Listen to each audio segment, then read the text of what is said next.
অসমীয়া জাতিৰ প্ৰাণৰো প্ৰাণৰ শিল্পী জুবিন গাৰ্গৰ ছবি আঁকি ভাল পোৱা এগৰাকী যুৱকগৰাকীয়ে প্ৰায় 150 ঘণ্টা ধৰি অহৰহ প্ৰচেষ্টাৰ অন্তত বৰ অসমক সাৱটি ধৰি থকা জুবিনৰ এখন চিত্ৰ অংকন কৰিছে আৰু যিখন চিত্ৰ ইতিমধ্যে গৰিমা শইকীয়া গাৰ্গে সামাজিক মাধ্যমত প্ৰচাৰ কৰিছে।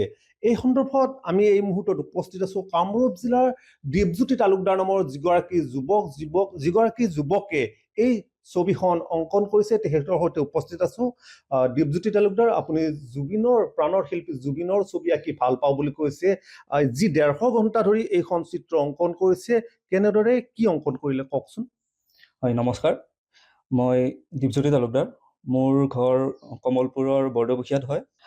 জুবিনদাৰ আগতেও মই কেইবাখনো চিত্ৰ অংকন কৰিছোঁ, কিন্তু এইখন যিখন চিত্ৰ আছিলে এইখন চিত্ৰত মই জুবিনদাক এনেকৈ দেখাব বিচাৰিছোঁ, তেখেতৰ যি বৰ অসমৰ সপোন আছিল, যি সোণৰ অসমৰ সপোন আছিল, সেই যি তেখেতৰ জাতি ধৰ্ম নিৰ্বিশেষে যি তেখেতৰ অসমখনক একত্ৰিত কৰাৰ যি সপোন আছিল, সেই সপোনৰ আধাৰত মই তেখেতৰ এই চিত্ৰখন অংকন কৰিছোঁ প্ৰায় 150 ঘণ্টাৰ অন্তত।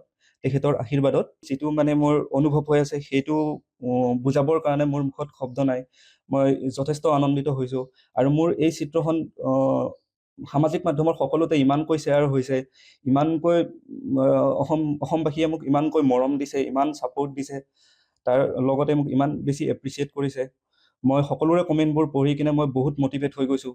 হয়, নিশ্চিতভাৱে বিটেকৰ ছাত্ৰ দীপজ্যোতি তালুকদাৰ, আৰু দীপজ্যোতি তালুকদাৰে প্ৰায় 150 ঘণ্টা অহৰহ প্ৰচেষ্টা কৰি জুবিন গাৰ্গৰ বৰ অসম সাৱটি থকা এখন চিত্ৰ অংকন কৰিছে আৰু যিখন চিত্ৰ ইতিমধ্যে সামাজিক মাধ্যমত ভাইৰেল হৈ পৰিছে।